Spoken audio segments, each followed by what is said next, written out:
You take a seed, you plant it, you grow it, you dry it, you roll it, you smoke it. You take a seed, you plant it, you grow it, you dry it, you roll it, you smoke it, and it goes down smooth. Hey! Spanning the continent to bring you the truth about cannabis and marijuana law reform. I smoke pot and I like it a lot. The Russ Belville Show.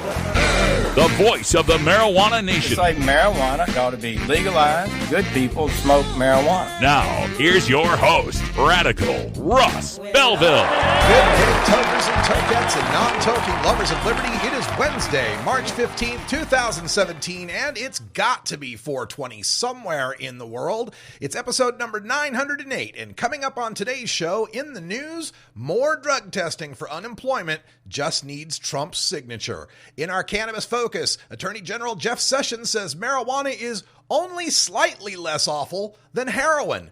In drug war data mining, we have new polling on data for legalization of marijuana in Canada. In our Hemp Day Hump Day update, we ask best-selling author and hemp expert Doug Fine about industrial hemp vetoes in his home state of New Mexico. And in the Radical Rant, I deconstruct Jeff Sessions' latest comments on the Cole Memo and federal enforcement of marijuana laws. Then in hour two, I respond to criticism from the CBD oil industry for my rant on hemp-derived CBD oil being illegal. But first, let's get to the news. Covering the latest headlines in consumer cannabis, medical marijuana, and industrial hemp. Now your marijuana headlines in 4 minutes and 20 seconds. This is Cannabis News. This is your Cannabis Headline News for Wednesday, March 15th, 2017. The U.S. Senate has given its approval to rescinding an Obama-era Department of Labor rule regarding drug testing for unemployment benefits.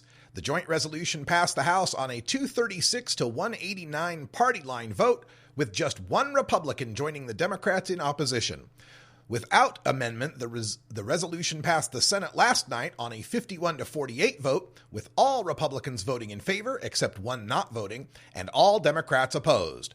President Trump is expected to sign the resolution, which restricts drug testing for unemployment to only those applicants who were fired for drug violations or who seek work in fields that mandate drug testing. Without the rule, Republican state legislatures are expected to greatly expand drug testing for unemployment insurance benefits. A spokeswoman for U.S. Senator Johnny Isakson of Georgia indicates that the Republicans' recent remarks at a telephone town hall meeting were misconstrued.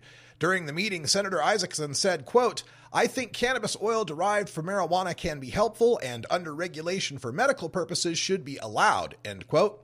When asked in a follow-up question his opinion on the scheduling of marijuana, Senator Isakson said, quote, "In the scheme of things, it's miscalculated in the schedule," end quote.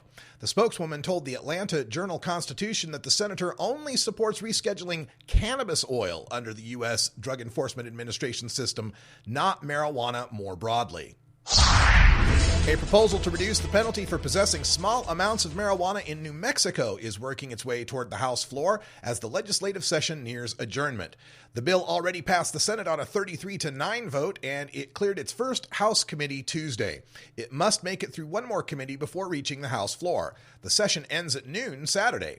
Senate Bill 258, sponsored by Democratic Senator Joseph Cervantes of Las Cruces, calls for a $50 fine, not the possibility of jail time, if someone is caught with a half ounce of marijuana or less. The person might have to pay some court fees on top of that. Montana lawmakers are considering a 6% sales tax on medical marijuana, but opponents told the House Taxation Committee that the tax would be a hardship on many of the nearly 12,000 registered medical marijuana users in Montana. The tax could raise about $1.1 million a year, with the bulk going to the state's general fund. Some money would be used for an armored car and security guard to collect the taxes directly from dispensaries. The sales tax is one of two marijuana-related measures still wending their way through the legislature. The other proposal would place a 2% levy on marijuana producers. A bill introduced in Massachusetts by Representative Frank Smizik, a Democrat of Brookline, would explicitly protect the rights of a medical marijuana patient to use marijuana without facing discrimination in hiring, firing, or terms of employment. The bill would also protect medical marijuana patients from discrimination in education, housing, and child welfare and custody cases. A case currently pending before the Supreme Judicial Court asks the justices to consider whether Massachusetts law, requiring accommodations for someone with a disability, extends to protecting someone who has been certified as a medical marijuana patient. The plaintiff, Christina Barbuto, was fired from her job promoting products in a supermarket after she failed a drug test, even though she told the company she had a recommendation from a doctor to use medical marijuana. Massachusetts' existing medical marijuana law does not provide explicit anti-discrimination protections for a medical marijuana worker. Dozens of women have been charged with felony chemical endangerment of a child since 2006 for using marijuana during pregnancy, according to a 2015 analysis of court data by AL.com and ProPublica. Marijuana was the most common drug mentioned in court records, accounting for 20% of the charges against new moms and pregnant women between 2006 and 2015. And that makes Alabama relatively unique. Although Alabama isn't the only state with laws against drug use during pregnancy, its prosecutors have been the most zealous, bringing charges against hundreds of women, even those with low levels of THC and no criminal history. State lawmakers crafted the chemical endangerment law in 2006 to protect children from exposure to chemicals and fumes from home-based meth labs, which can cause irritation, corrosion, and burns. Prosecutors immediately began applying it to women who used drugs during pregnancy, a practice that increased after it was upheld by the Alabama State Supreme Court in 2013. In the interest of fair and balanced journalism, the Russ Belville Show presents the anti-drug public service announcement of the day.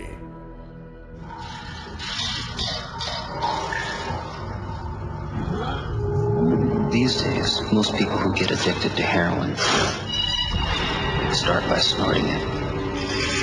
They think it's not as dangerous as using the needle. But the fact is, that's right where you'll end up.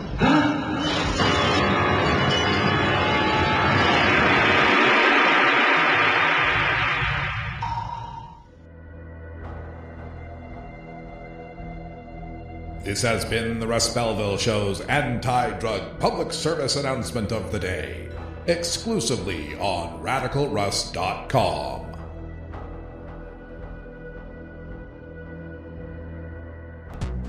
When you are starting up a medical cannabis business, you want a fired-up lawyer who understands the needs of cannabis consumers. The law office of Lauren Vasquez is your fired-up lawyer for the cannabis industry. Visit her website, firedupLawyer.com, or call 1-855-MMJ-LAWS for more information. That's 855-665-5297 for Lauren Vasquez, your fired-up lawyer, or email firedupLawyer@gmail.com. You're not high. You're listening to the Russ Belville Show. I smell pot coming from over here and grilled onions from over there. Two of my favorite smells ever. Both those onions and that pot smell really good up here, you know. All right. Well, maybe you're high, too. It's time for cannabis facts about Alzheimer's from Robert Platshorn's thesilvertour.org. This message is supported by our donors and Hemp Inc., a public company poised to lead America's hemp revolution at hempinc.com. A new Florida study in the journal Molecular and Cellular Neuroscience found that cannabis promotes the growth of healthy new brain tissue. It can slow the effects of Alzheimer's and may in fact be able to halt it entirely. A long-term study by Ohio State University's Professor Gary Wenk concludes that people who regularly use marijuana get Alzheimer's at a much lower rate than others. This was Cannabis Facts from thesilvertour.org, an educational nonprofit supported by our donors, and Hemp Inc., a public company poised to lead America's hemp revolution at hempinc.com. The world of cannabis is evolving at a frenetic pace. The Russ Belville Show gets behind the headlines to take a deeper look at breaking news in our Cannabis Focus. Attorney General Jeff Sessions spoke in Richmond, Virginia this morning to members of law enforcement and the media, telling them in his prepared remarks that he is, quote, astonished to hear people suggest that we can solve our heroin crisis by legalizing marijuana, so people can trade one life-wrecking dependency for another that's only slightly less awful, end quote.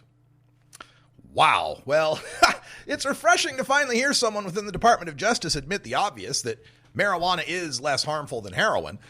It's an improvement from the Obama-era DEA Administrator Michelle Leonhardt's 2012 testimony, where her answer to the question, is marijuana less harmful than heroin, was all illegal drugs are bad. So that didn't tell us much more than what we already knew. But marijuana, a life-wrecking dependency? Come on, Attorney General Sessions. Compared to heroin, only slightly less awful? Really?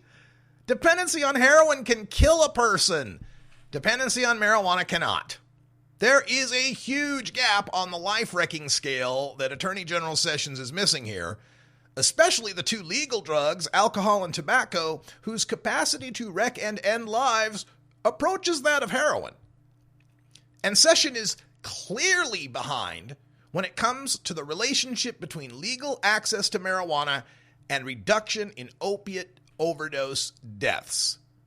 Him talking about swapping out one life-wrecking dependency for another that's slightly less awful reminds me of his previous remarks where he said it was ridiculous that people were suggesting legalization of marijuana to combat the heroin epidemic. This, at least 3 times now, he has made remarks similar to this. And he's clearly not following the science on this. Here's from one report. This was reported by Reuters on a study that said, quote, in states with a medical marijuana law, overdose deaths from opioids like morphine, oxycodone, and heroin decreased by an average of 20% after 1 year, 25% by 2 years, and up to 33% by years 5 and 6, compared to what would have been expected, according to results in the Journal of the American Medical Association Internal Medicine. It's funny how these guys always want to point at the AMA and the doctors that say smoked marijuana isn't medicine. Smoked marijuana isn't medicine. Listen to the AMA. The AMA says that it causes schizophrenia and it leads kids to having lower IQs. And the AMA says this, the AMA says that. Soon as the AMA says, hey, marijuana leads to less opiates, oh, now we're not listening to the AMA anymore? There's also science showing the reduction in opioid addiction, not just death, but addiction as well. This report was on the government's own website. This is at drugabuse.gov. National Institutes of Drug Abuse. This is your own folks, Attorney General. They say, quote, states with licensed medical dispensaries had lower opioid overdose mortality rates and fewer admissions to treatment for opioid addiction than they would have had without the dispensaries. The estimated sizes of the reductions were 16 to 31% in mortality due to prescription opioid overdoses and 28 to 35% in admissions for treatment of opioid addiction. This latter reduction was steeper, up to 53% among patients who entered treatment independently of the criminal justice system. End quote. Got that? Reductions from a sixth to a third in death, reductions from a fourth to a third in opiate addiction, and reductions of half in the opiate addiction if you're only counting the people who choose to go to addiction, not the ones that are busted by the cops and the drug court forces them there. Jeff Sessions is also missing out on the reduction of not just opiate addiction, but just opiate overall use. A couple of ways we measured this. One study measured or tested the bodies. It got the statistics, the data from testing bodies of car crash victims, which is a pretty random sample. True, not everybody drives, and the more younger you are, the more likely you are to drive and so forth. But people of all races, ethnicities, ages drive and accidentally die in car crashes. From this study, quote, fewer people are using opioids in states that have legalized medical marijuana, according to a study published Thursday in the American Journal of Public Health that bolsters advocates' claims that marijuana can substitute for more deadly drugs. The study, which examined data from 1999 to 2013, found an association between a state legalizing medical marijuana and a reduction in testing positive for opioids after dying in a car accident, particularly among drivers aged 21 to 40. Jeff Sessions is also behind on the science on the reduction of opiate prescriptions. So not just deaths, not just overdoses, not just abuse, not just use, but actual access to the drug in the first place. This was reported in the Washington Post. Quote, one of the most stunning drops in the report was in prescriptions of painkillers, which are currently in the spotlight due to a nationwide epidemic of opioid addiction. The researchers found that doctors in a state where marijuana is legal ended up prescribing an average of 1,826 fewer doses of painkillers per year. End quote. Now, it's not like the Attorney General isn't aware of the devastation wrought by our opiate epidemic. He noted in his remarks, quote, every 3 weeks we are losing as many American lives to drug overdoses as we lost in the 9/11 attacks, end quote. So, does Sessions place any of the blame for this epidemic on the pharmaceutical companies that have been aggressively developing and marketing these opioid drugs? Does Sessions plan to reform policies of his department's Office of Diversion Control, which has rubber-stamped ever-increasing opioid production quotas requested by the pharmaceutical companies to the tune of a 39-time increase from 1992 to 2015? We are producing 39 times more opiates than we did in the early 90s. Anything from Sessions on that? Nope. Jeff Sessions has no words for the pharmaceutical industry in his remarks, instead vowing that, quote, we need to confront the heroin and opioid crisis in our nation and dismantle the transnational cartels that bring drugs and violence into our neighborhoods, end quote. Well, this view of the opiate crisis as one of some sort of foreign invasion, rather than the domestic poisoning that it is, the corporate profits involved, well, it fits well with this administration's zeal for walling off the southern border. Here's another quote from Sessions' prepared remarks today. Quote, illegal drugs are flooding across our southern border and into cities across our country, bringing violence, addiction, and misery. We have also seen an increase in the trafficking of new low-cost heroin by Mexican drug cartels working with local street gangs. As the market for this heroin expands, gangs fight for territory and new customers, and neighbors are caught in the crossfire. Let's ignore for the moment that Dos Equis and Corona aren't shooting it out in the streets of Mexico for control of their territory and for new customers and neighborhoods. We don't find Jack Daniels and Jim Beam fighting it out over control of their territory, new customers, and neighborhoods. Newport, Cool, Camel, Marlboro, no gunfire going down there, no crossfire there, no violence and misery there from those drugs, at least for the people that aren't taking them. Every time Jeff Sessions gets behind a podium and talks about the danger and violence inherent in the trafficking of drugs, it ignores the 800-pound elephant in the room that it's the prohibition of those drugs that's causing the crime, the violence, and the misery. Sessions insists that he'll use increased law enforcement to, quote, stop both the transnational cartels as well as, quote, the thugs, gangs who use violence and extortion to move their product, end quote. Well, it's too bad he doesn't have the same vigor to go after the transnational corporations and their attractive sales reps who use gifts and promotions to move their product. It's always the marijuana causing the problem, and I'm telling you, this focus on the heroin epidemic is going to be one of the justifications that Jeff Sessions and the Trump administration use to go after marijuana. We tend to think that it's going to be, oh, look at all this evidence, look at all these facts that show that marijuana reduces opiates. Sessions is one of those guys who wants to stop people from using marijuana in the first place because he believes marijuana inexorably leads to crime and violence and people using heroin. In his speech today, he talked a lot about prevention, stopping people from ever using drugs in the first place. He talks longingly of the 1980s and early 90s, of the Just Say No efforts to stop people from using drugs. Just say no. He points to the reduction in the reported use of drugs throughout the 1980s to bolster his case.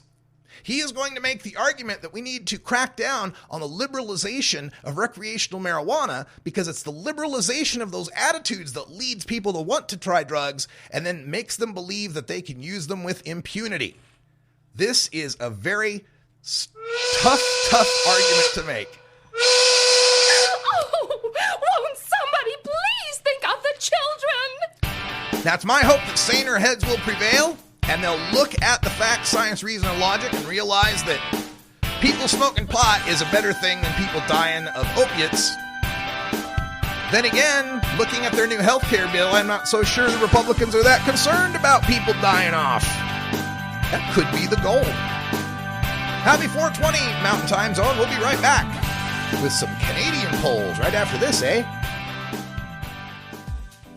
The Russ Belville Show is proudly sponsored by the Marijuana Business Association. The MJBA, called by NBC News the Cannabis Chamber of Commerce, is the fastest growing business association in the fastest growing industry in America. I've been working with the MJBA for years, and I personally invite you to join the MJBA. MJBA also publishes the popular MJ Headline News on Facebook and the MJNewsNetwork.com and Marijuana Channel 1 on YouTube. Visit mjba.net for more details. You're listening to the Russ Belville Show. Americans have increasingly come to the conclusion that the drug war is a failed policy. You can find Radical Russ online everywhere. NORMAL stands for Responsible Adult Cannabis Use. If cannabis use is causing problems in your life, consider taking a break or seeking medical assistance. Consider ceasing cannabis use if you have a family history of mental illness.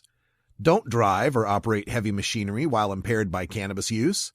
Cannabis use is not without risks, even though the risks are far less than those posed by legal drugs.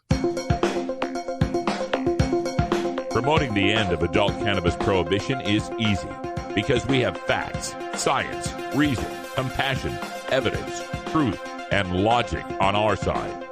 It's even easier when researchers catalog it all for us. Learn how to gather the facts on marijuana use, arrests, seizures, rehabs, drug tests, and more on this edition of Drug War Data Mining. Today in Drug War Data Mining, we take a look at the issue of marijuana legalization in Canada. This was a major promise by Justin Trudeau and the Liberal Party to move forward with legalization in the Great White North. Looks like they're dragging their heels a little bit on this, and the recent prosecutions and raids of Mark and Jody Emery in cannabis culture are cause for concern. But against that backdrop, we've got a new poll coming out from NRG Research Group and Peak Communicators, that gives us some hope for moving forward in Canada. The support for marijuana legalization in this poll amongst Canadians is at majority level at 51% support. Now, I'm a little concerned that here in America, we're at 57, 58, 59, 60% support in the most recent polls. I'm not exactly sure why Canada is lagging behind us now. Used to be we were the ones with the low polls and Canadians were the sensible ones wanting to legalize, but it's majority support across North America, no matter how you slice it.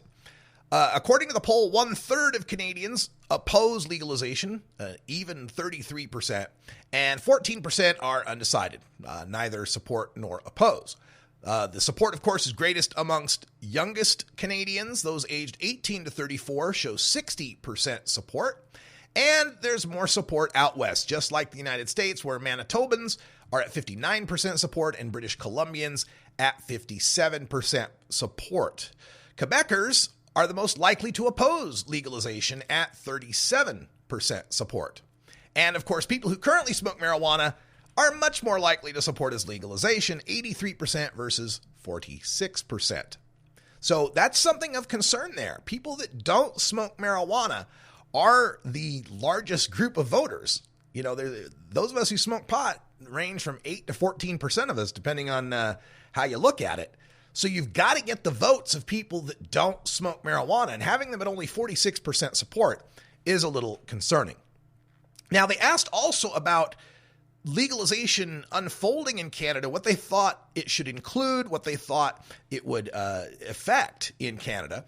According to the president of NRG Research Group, Andrew Enns, he says, quote, 63% of Canadians support a specific sales tax on marijuana if it were to be legalized. So they want a marijuana tax. The tax has got the most support in Saskatchewan at 88%, 73% for Alberta, 70% for BC. 51% believe that the sales of marijuana by organized crime groups will decrease if marijuana is legalized, but they're worried about some of the other aspects of legalization. 59% of Canadians believe legalization of marijuana would increase use by minors, and people that oppose legalization are particularly likely to believe that, 85% of them. Now, the evidence we've got here in America shows there's very little effect on the youth use rates of marijuana in the places that have legalized it or medicalized it, but an extreme growth rate among older folks, rising to tripling amongst the seniors. So I would just urge Canadians to remember that the youth that want to smoke pot have their access. They know the kid that sells weed in the high school parking lot or behind the shop class, or they can meet someone at the parking lot of the 7-Eleven, or what would it be up in Canada? Tim Hortons, whatever. Whatever. But this is a reality that the kids already have their access. They're not deterred by the underground market. So that there's not likely to be much change for them at all. What gains there might be from being able to send some straw purchaser in for a illegal access to the product are offset by the number of weed dealers who can't compete in the market anymore. So really, it's not that big of a concern.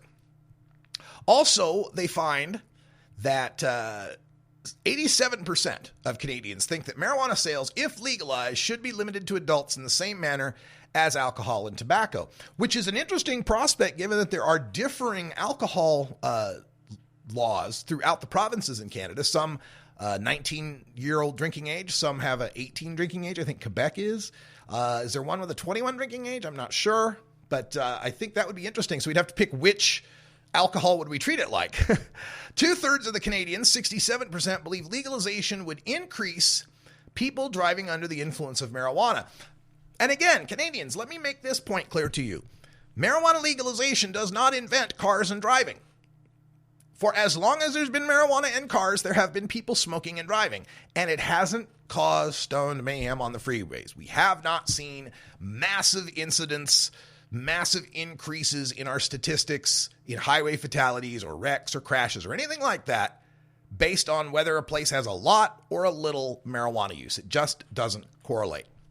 There's also questions here about the relative danger of marijuana compared to alcohol. A third, 32%, think marijuana is more dangerous than alcohol. 46% say they're about equal.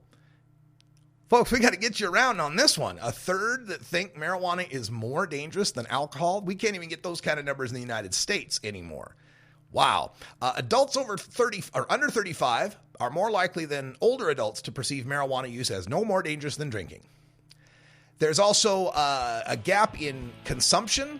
3/4 of Canadians, 74%, believe the use of marijuana by adults for recreational purposes would increase if marijuana were to be legalized. Yes, it would. I will agree with that, especially among older folks. However, only 30% of current users would likely increase their consumption, and 17% of current non-users would likely consider using marijuana in the future. Well, again, current users, we've got our market already set up. We've got our guy we know. We got the person that we get our grow from. Our habits won't change much. It's those casual consumers that have to make that occasional hookup that'll be the bulk of your customers. All right, stay tuned. When we come back, we got Doug Fine with a Hump Day update. This is the Russ Belville Show on CannabisRadio.com.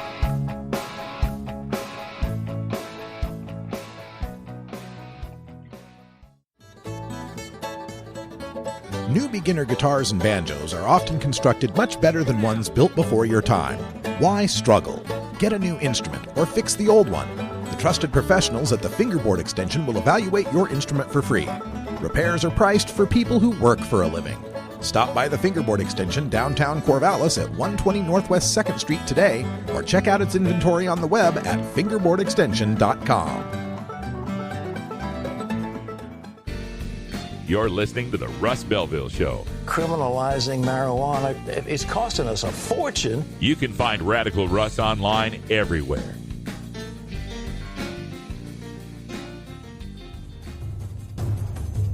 Warning. Hits taken on this show are larger than they appear. Do not try this at home. These people are professionals. Or at least they pay me to say that. Hey, this is great, man. A public service message from the Russ Belville Show.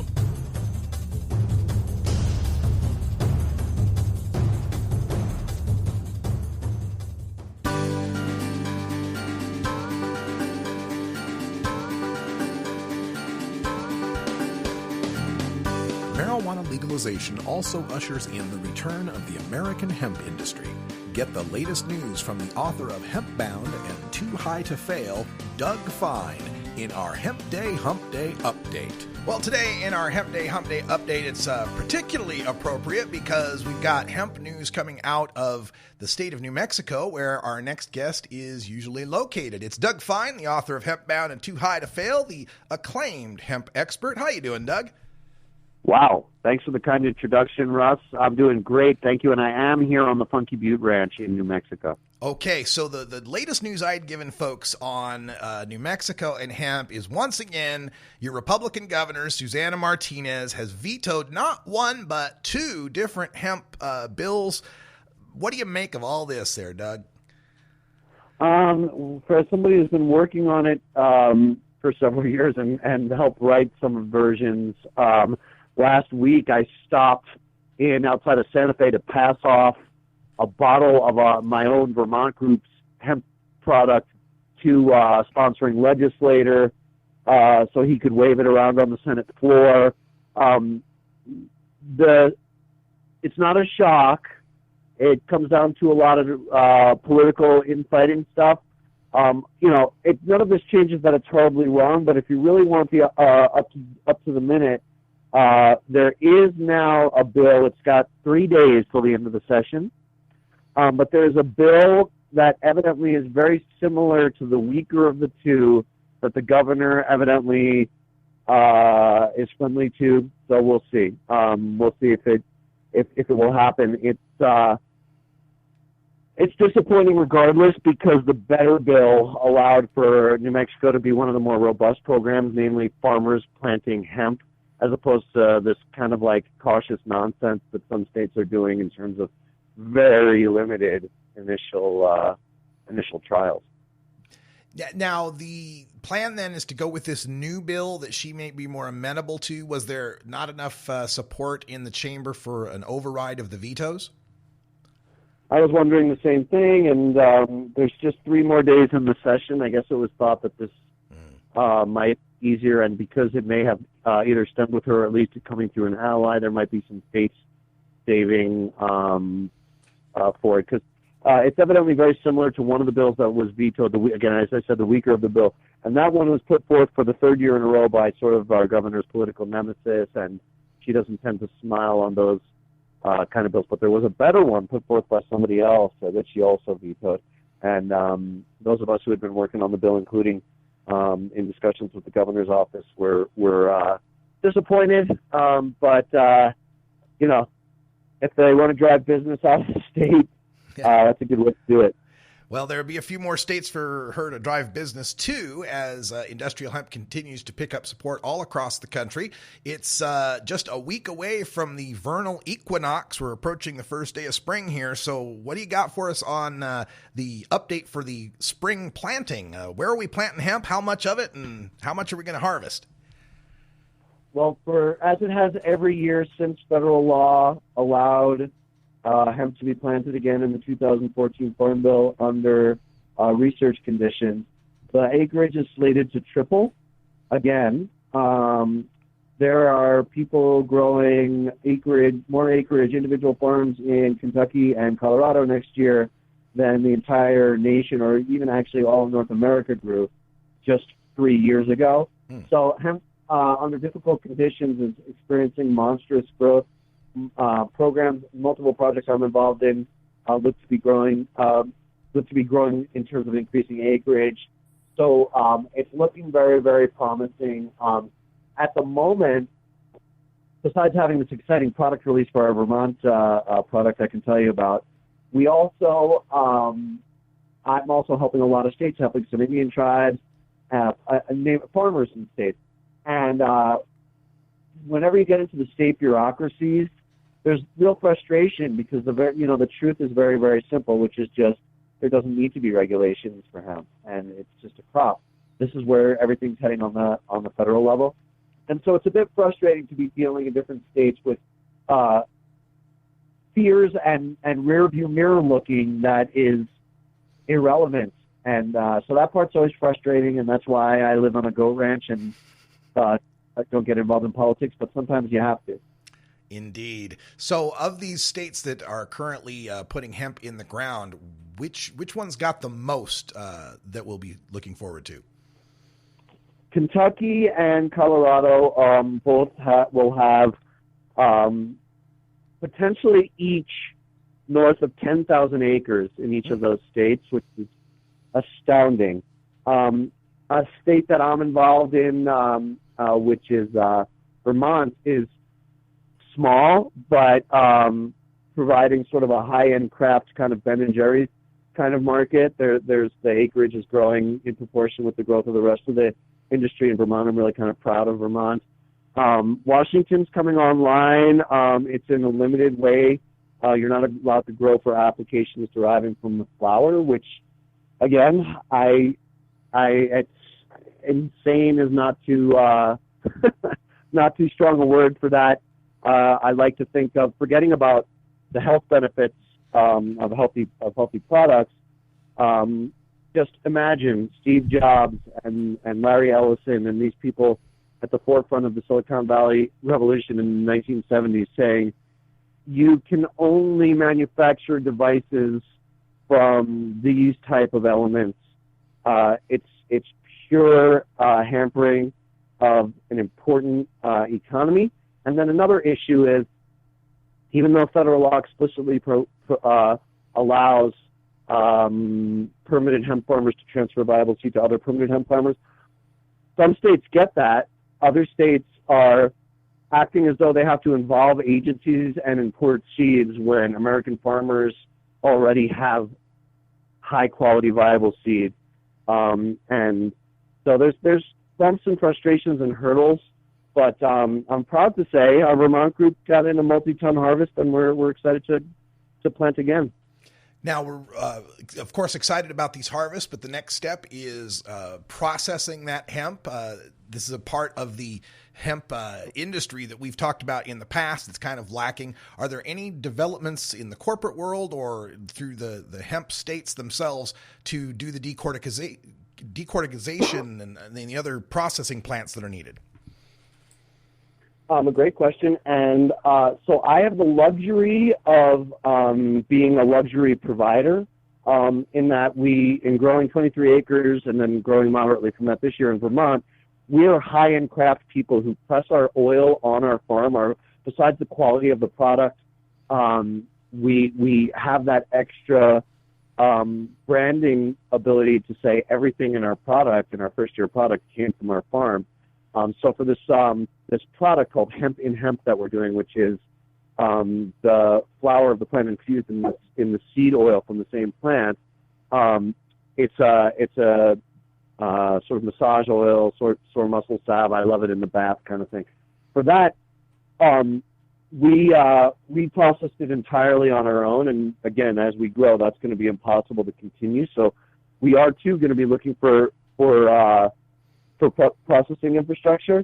That said, this is an issue that people are not unaware of. So to give you one example, friends and colleagues of mine on the western slope of Colorado are actively involved in working with the regional governments, county governments in that part of the state, farmers groups, to coordinate a central processing facility. And these are not live-in-the-clouds dreamers. These are practical, get-it-done ranchers who are keeping tabs on prices for the various components of the plant. And it's interesting that you mentioned decortication because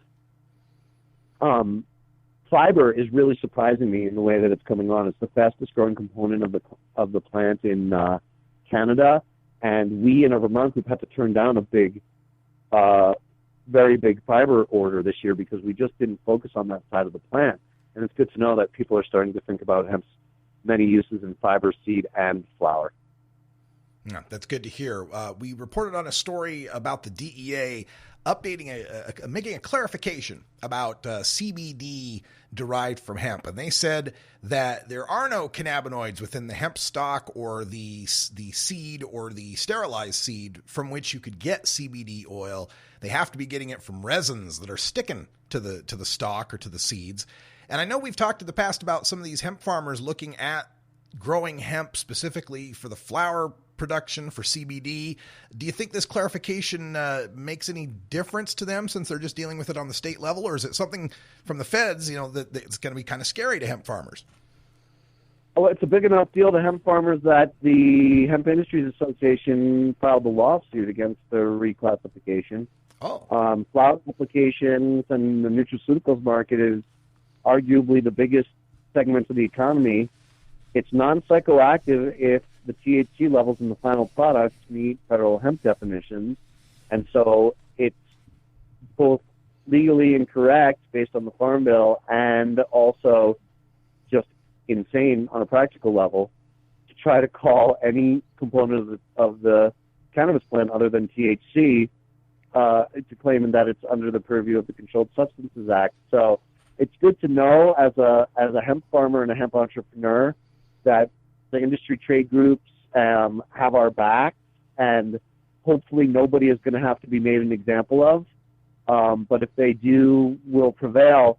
This has happened before in the year 2000 when hemp companies that today we consider mainstream in every supermarket or Walmart in the land, Nutiva, Dr. Bronner's, these folks, had to go to the legal mat with federal agencies claiming that seed products that today we know as omega food were not allowed. So we just have to every now and then force our way to what's right for the economy and the country. Exactly. Well, Doug Fine, you are one of our treasures here on the Russ Belville Show, and we appreciate you joining us here monthly to give us the latest updates on our Hemp Day Hump Day update. But you're also out there, out and about to different events and fairs and such. I know you got the NOCO Festival and such. Is anything, any events you want to tell people about in this last 30 seconds or so? Sure. Yep. You mentioned in NOCO doing a keynote speech on what I wish I knew before I became a hemp farmer, plus several panels. On March 30th, April 1st, our Family Green Hemp booth will be there, including the hemp and hemp product that I mentioned during our segment today. Folks can also go to familygreenhemp.com if they're interested in that, learning more about that. And also Earth Day on the Menominee Nation. I'm working closely with folks within the Menominee Nation to help them get back on track after their raid last year for hemp and get prepared for hemp with all the T's crossed and all the I's dotted. All right. Good luck to you, Doug Fine. We'll be keeping in touch with what's going on. And folks, you want to follow Doug, get him at dougfine.com. Follow him at Organic Cowboy on Twitter. Doug, we'll talk to you next month about some more hemp. Look forward to it. Thanks, Russ. Keep up the good work. All right, stay tuned when we come back. The Radical Rant on Jeff Sessions. We've got the audio from his follow-up comments coming up next.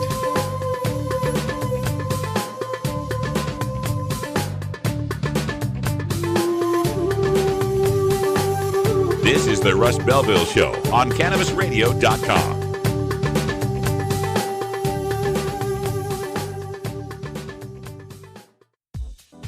The Russ Belville Show is proudly sponsored by the Marijuana Business Association. The MJBA, called by NBC News the Cannabis Chamber of Commerce, is the fastest growing business association in the fastest growing industry in America. I've been working with the MJBA for years, and I personally invite you to join the MJBA. MJBA also publishes the popular MJ Headline News on Facebook and the MJNewsNetwork.com and Marijuana Channel 1 on YouTube. Visit mjba.net for more details. This is the Russ Belville Show, annoying Kevin Sabet since 2012. Warning, hits taken on this show are larger than they appear. Do not try this at home. These people are professionals. Or at least they pay me to say that. Yes, I cannabis. A public service message from the Russ Belville Show.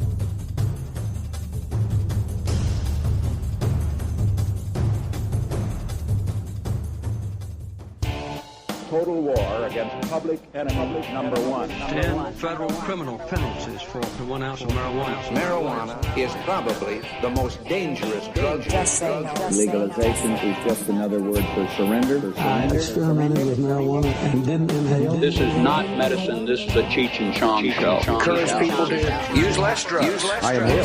That was the point. I think it would be a mistake to legalize. Negative reports coming out of Colorado. Good people don't smoke marijuana. Radical Rant. Earlier in the show, I reported on Jeff Sessions. He was speaking this morning to a group of law enforcement professionals in Richmond, Virginia. And in his prepared remarks, he said that he was astonished by the idea that people are saying we ought to legalize marijuana to combat the heroin epidemic, because he characterized it as trading one addiction for a slightly less awful one life-wrecking devastation for a slightly less awful one. Also in his remarks, he went into great detail about his feelings toward law enforcement and how the police lately have been smeared by the media, by the public, for the actions of only a few bad apples, just a few bad cops. And, of course, this dovetails into the Sessions or the Trump administration disregarding and doing away with the Department of Justice guidance on the pattern and practice abuses that we find in these police departments, Chicago, Cleveland, Baltimore, where they found a pattern, a regular procedure of abusing people, of disregarding their rights, usually on a racial basis. And of course, Sessions doesn't believe any of that. He thinks it's just a few bad apples, just some bad cops. They always forget the other part of that saying, a few bad apples spoil the barrel, right? They always forget about that part, but he wants to characterize it as a few bad apples and that we need to lionize law enforcement and yada, yada, yada. You can look that stuff up for yourself. He also made a couple of other remarks that I thought were noteworthy. And I want to get to these real quick just before we dig deep into his comments about medical marijuana and the Cole memo and so forth, because there were a couple other criminal justice things I wanted to cover. One of them had to do with, and this is all audio from his remarks afterwards. I don't have the audio from his speech beforehand, but his remarks afterwards I was able to get a hold of.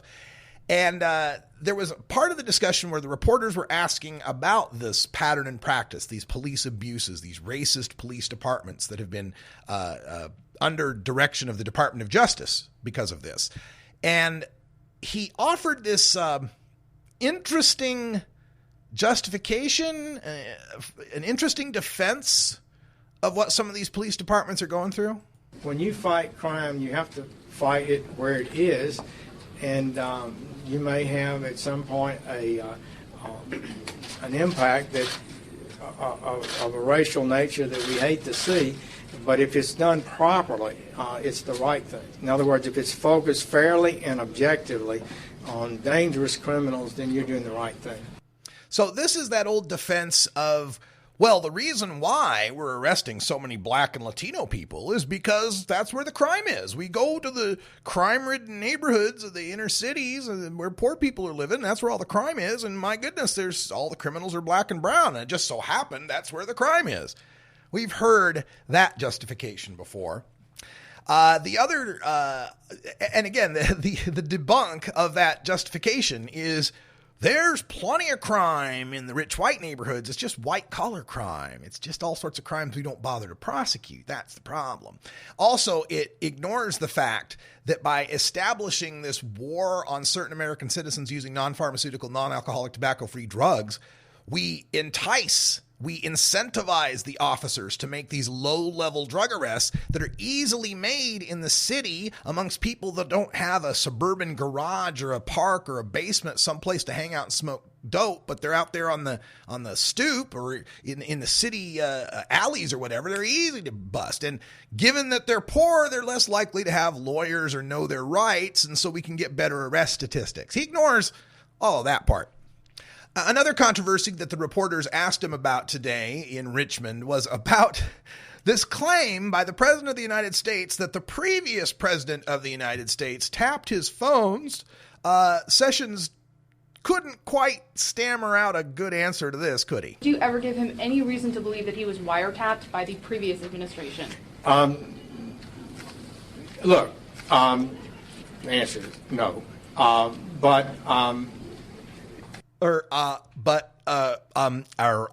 No. Of course he didn't. Even Jeff Sessions isn't that stupid.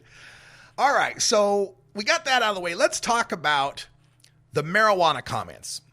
I'm going to play the full 2-minute clip of all the reporter's questions, all his answers, all the follow-ups, so that you have the context and you can make your own decision about this. But I don't hear anything good coming out of this. Sir, on your statements about marijuana, do you distinguish between medical marijuana and recreational use, as you focused your remarks on? And also, will you be cracking down on any states that have already legalized marijuana, recreational or medical? I think medical marijuana has been hyped, maybe too much. It's possible that some dosages can be constructed in a way that might be beneficial. I acknowledge that. But have you ever to smoke marijuana, for example, where you have no idea how much THC you're getting, is probably not a good way to administer a medicinal amount. So forgive me if I'm a bit dubious about that. But the idea that recreational marijuana, there's nothing wrong with it, and we should just legalize it, I personally doubt.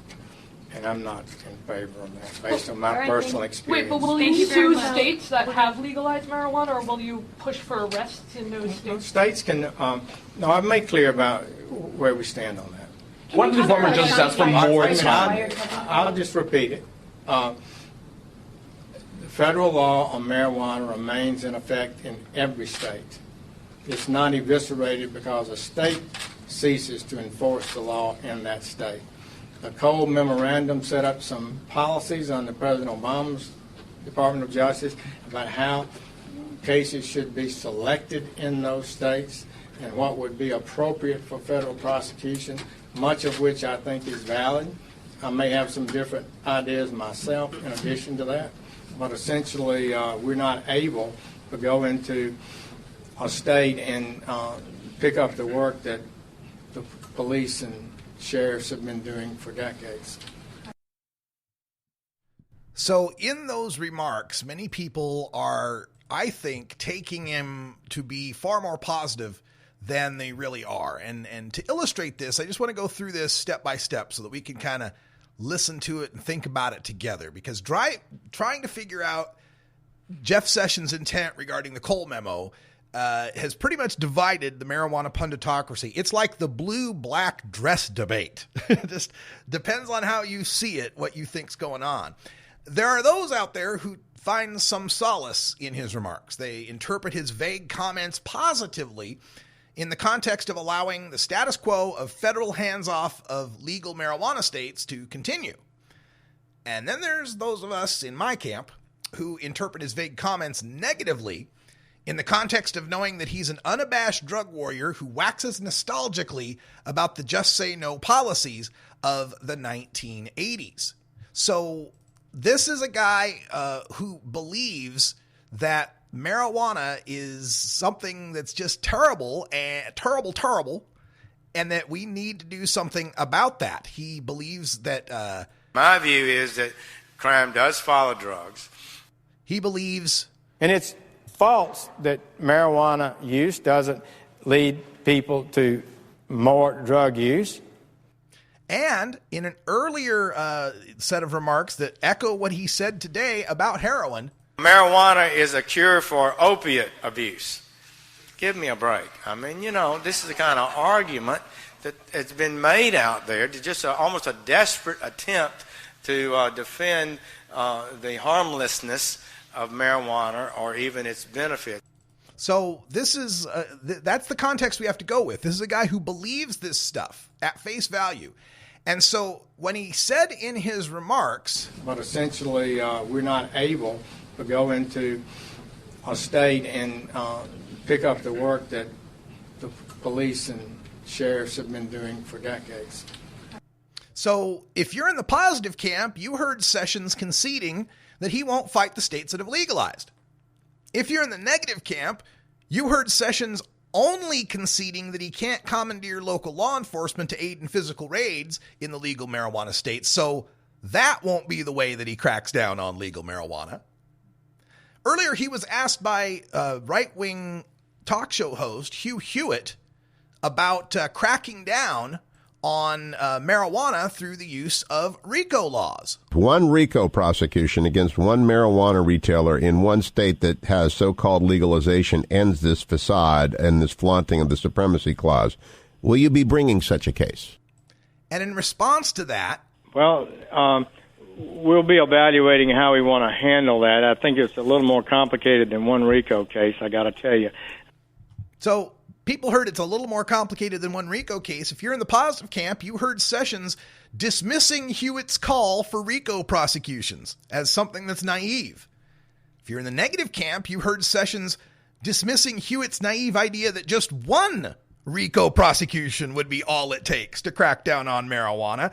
And you didn't hear him dismiss the idea of using RICO prosecutions. Now, also in the past, Attorney General Sessions has called the Cole memo valuable in evaluating whether limited federal resources should be used to enforce the Controlled Substances Act. He also said this. The Cole memorandum set up some policies under President Obama's Department of Justice about how cases should be selected in those states and what would be appropriate for federal prosecution, much of which I think is valid. I may have some different ideas myself in addition to that. So if you're in the positive camp, you heard Jeff Sessions committing to the policy of the status quo of not interfering with the legalized states. If you're in the negative camp, you just heard Jeff Sessions praising the Cole memo as an excellent checklist of justifications for interfering with the legalized states. Now, when he was pressed on whether he would follow the Cole memo as his predecessors did, Jeff Sessions waffled. The federal law on marijuana remains in effect in every state. It's not eviscerated because a state ceases to enforce the law in that state. So if you're in the positive camp, you'll just note that, well, every attorney general says that. Holder said that. Lynch said that. And the definition of the job of attorney general requires him to say that. But if you're in the negative camp, you will note the glee with which the current attorney general says that, weighed against the fact that he is a guy who says,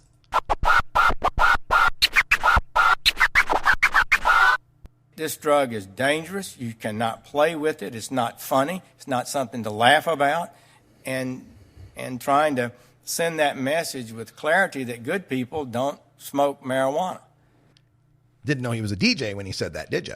Also, Jeff Sessions in numerous appearances has linked the use of marijuana to crime and violence, saying that experts are telling me there's more evidence around marijuana than one would think.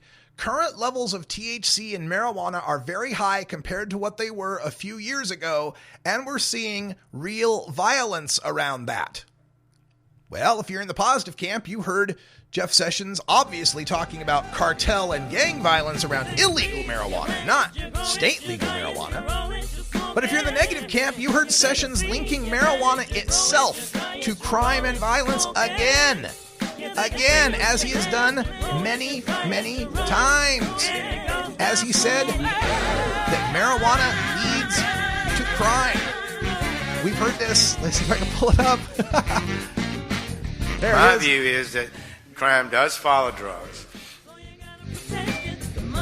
In the 70s and 80s, we saw so many lives destroyed by drug abuse. The murder rate in America dropped by over 50%. Since 1980, Ronald Reagan said, just say no. We started a war. Drug use had dropped dramatically since Nancy Reagan started the Just Say No program, and drug use. This is the Russ Belville Show. The The Russ Belville Show is blogging and podcasting daily at radicalruss.com. All right, for you podcasters, that's all the time we got. If you're listening live, stay tuned for Hour 2. We've got some lame Kevin Sabet news to talk about, plus reaction from the CBD industry on my recent post on CBD oil being illegal. Until next time, take care of each other, tokers.